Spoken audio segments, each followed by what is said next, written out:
Have you ever believed that all health checkups must always be good for you? For most of my life, I thought the more tests I did, the safer I was. Like many people, I feared missing a hidden disease.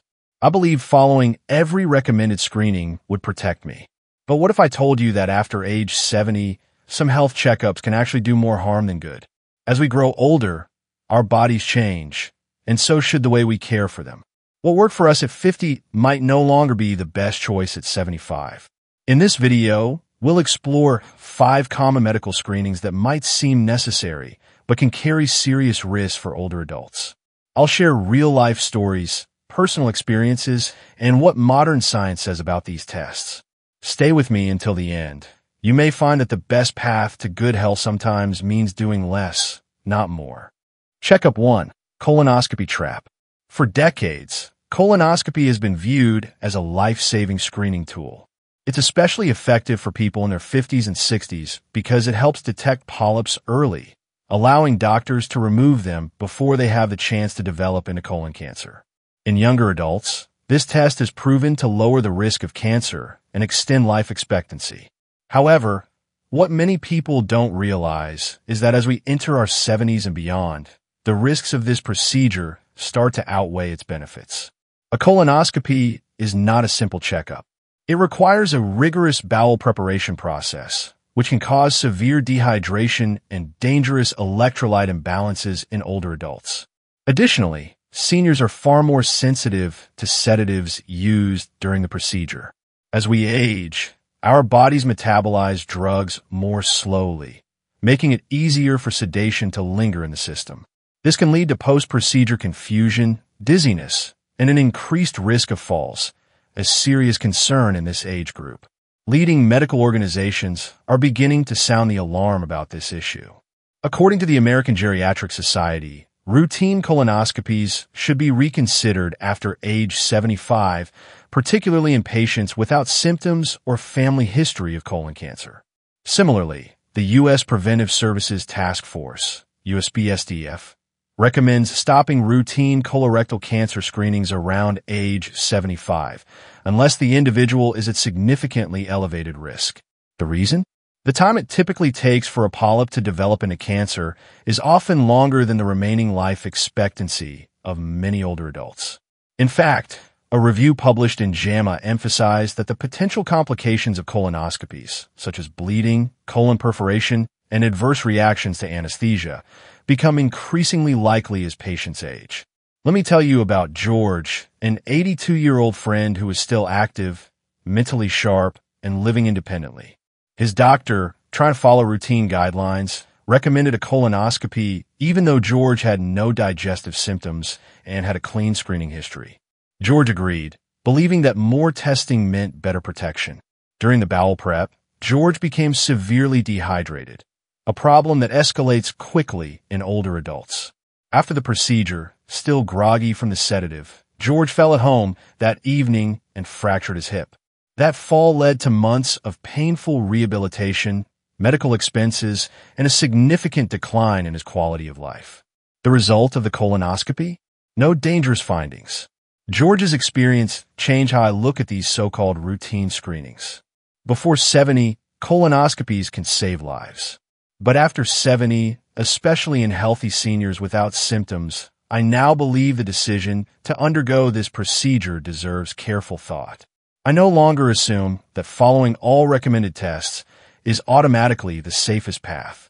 When I see older friends feeling pressured into getting a colonoscopy, just because it's time, I remind them to ask whether the benefits truly outweigh the risks for them personally. Thankfully, there are safer options for colorectal screening in older adults. The fecal immunochemical test, FIT, is a non-invasive, stool-based screening that can effectively detect hidden blood, which may be a sign of early colon cancer. It doesn't require bowel prep, sedation, or a hospital visit. If the FIT test is negative, you can safely wait and repeat it in a year or 2. If positive, you and your doctor can carefully weigh the next step. More testing is not always safer at this age.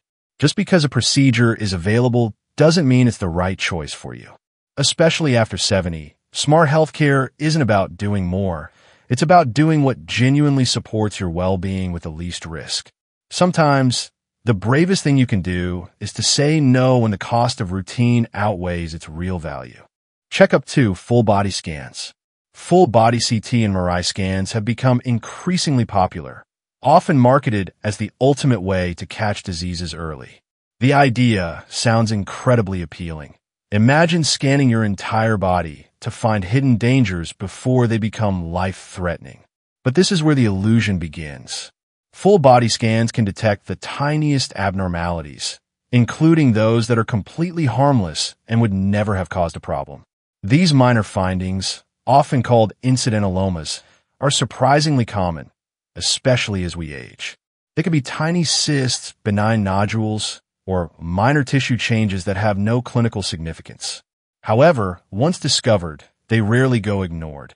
Even though many of these abnormalities would never affect your life, they often trigger a cascade of further tests, biopsies, and even surgeries.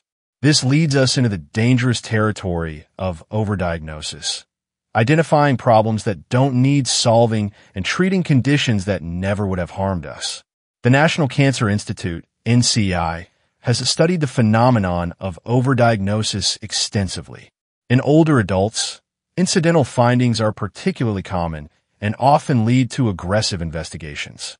According to a report published by the NCI, a significant percentage of abnormalities detected in imaging tests, especially in those over 70, never progress to serious disease. Despite this, once these findings are uncovered, it's incredibly difficult for patients and even some doctors to leave them alone. One landmark study in BMJ, British Medical Journal, found that up to 30% of abnormalities found through CT scans in asymptomatic adults led to unnecessary procedures. Seniors are especially vulnerable because the risks from follow-up interventions, such as biopsies, surgeries, and long recovery times, are magnified with age. Betty was a 78-year-old woman I met at a senior health seminar. She was vibrant, energetic, and living a full life with daily walks and a tight-knit circle of friends. During a local health fair, she was offered a heavily discounted full-body scan. She agreed, thinking it would provide peace of mind.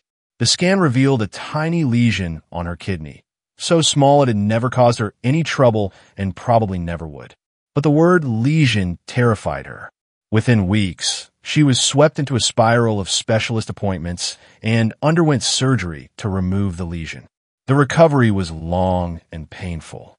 Complications left her weaker, more dependent, and anxious about her health for years afterward. Her doctors later told her the lesion was benign and likely would have remained so. Betty often said she wished she had never taken that scan.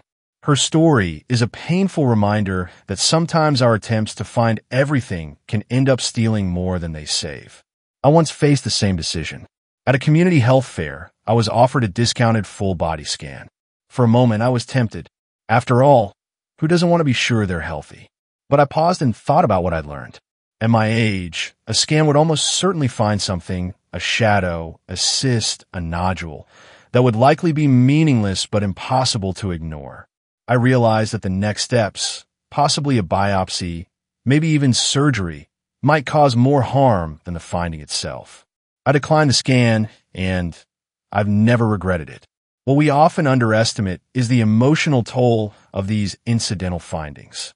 Even when the chances of danger are low, once you know something's there, it can become a source of constant worry.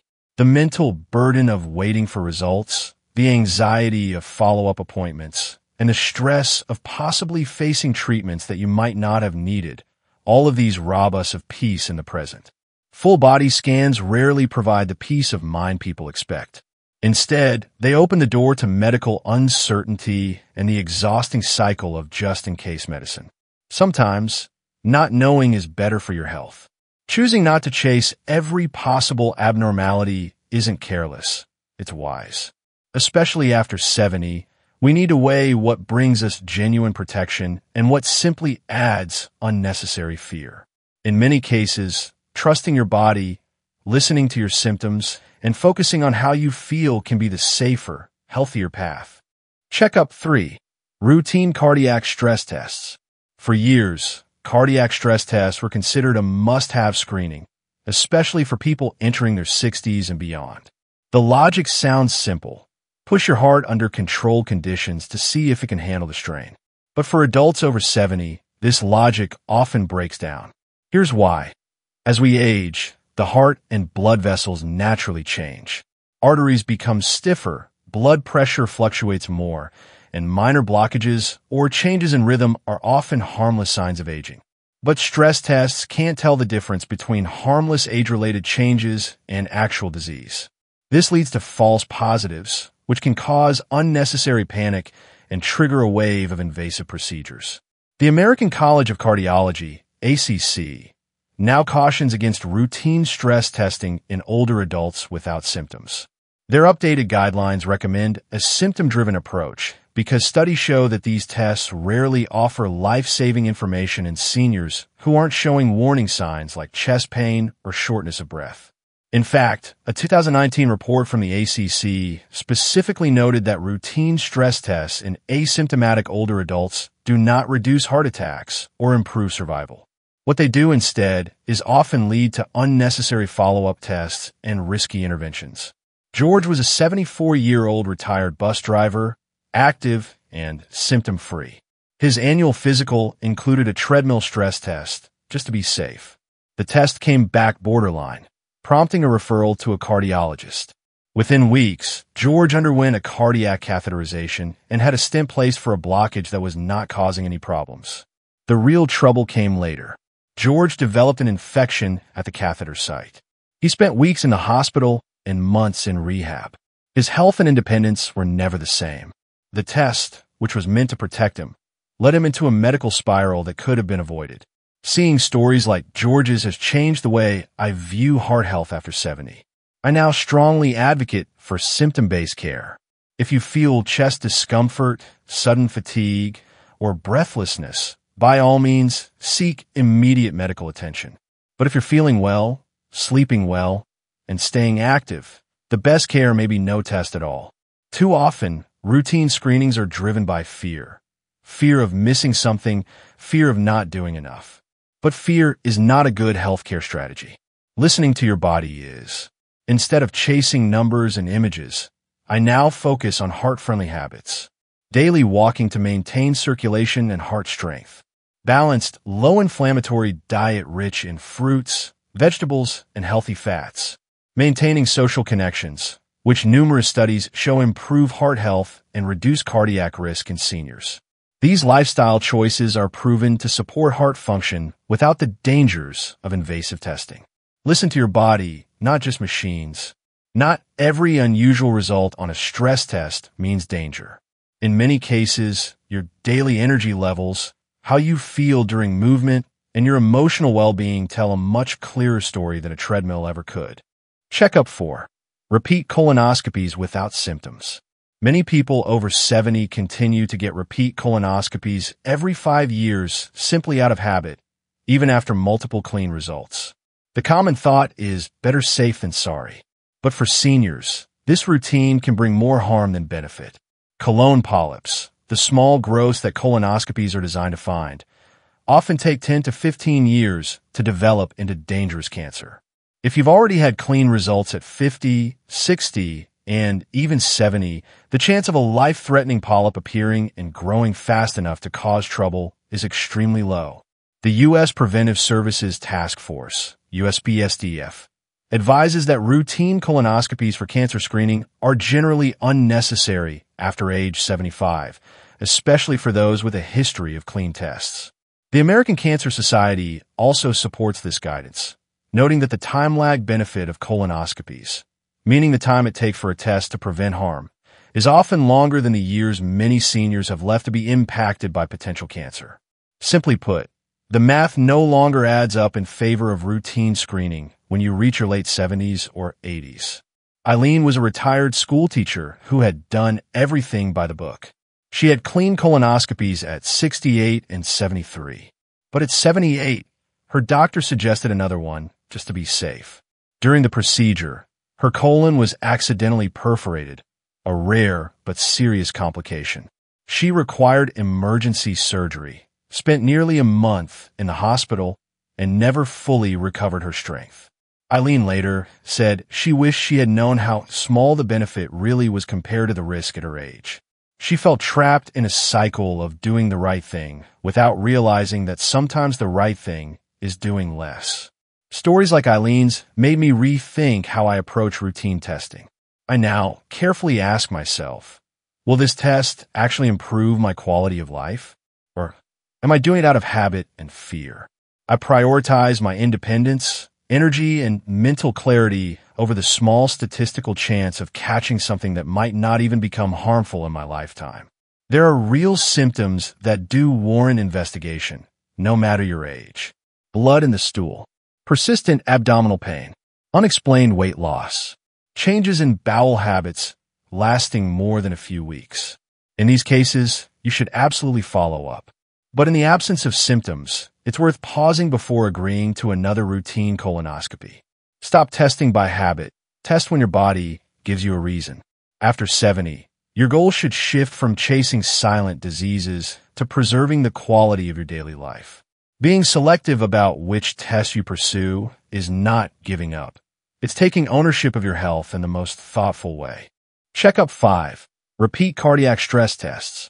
Many doctors, out of long-standing habit and caution, still recommend annual cardiac stress tests for seniors, even if they have no heart-related symptoms. For decades, this was considered responsible practice. The idea was to catch silent heart disease before it caused harm. But this mindset hasn't fully caught up with the latest research on aging. What we now understand is that annual stress testing in people over 70 who don't have symptoms can lead to unnecessary medical cascades, treatments and interventions that cause more harm than the undetected issue ever would. Both the U.S. Preventive Services Task Force, USPSTF, and the American Heart Association, AHA, now recommend against routine cardiac stress testing in asymptomatic seniors.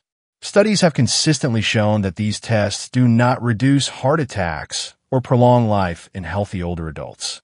In fact, the chance of harm from follow-up procedures outweighs the potential benefit for most seniors without warning signs.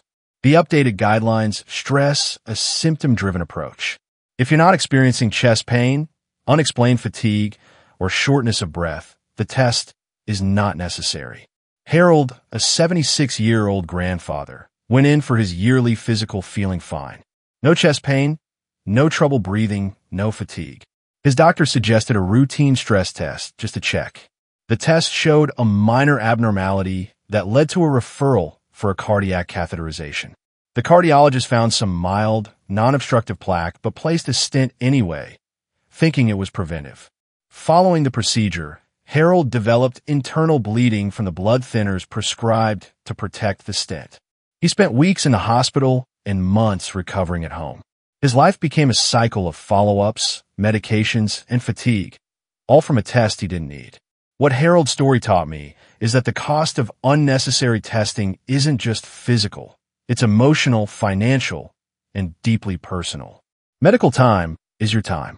Hospital stays, side effects, and recovery periods all steal time that could be spent living fully with your family in your favorite places.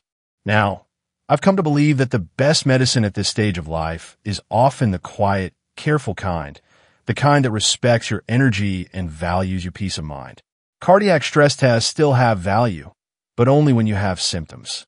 If you're experiencing new or worsening chest pain, shortness of breath during light activity, unexplained fatigue, dizziness, or fainting spells, in these cases, a stress test can be life-saving.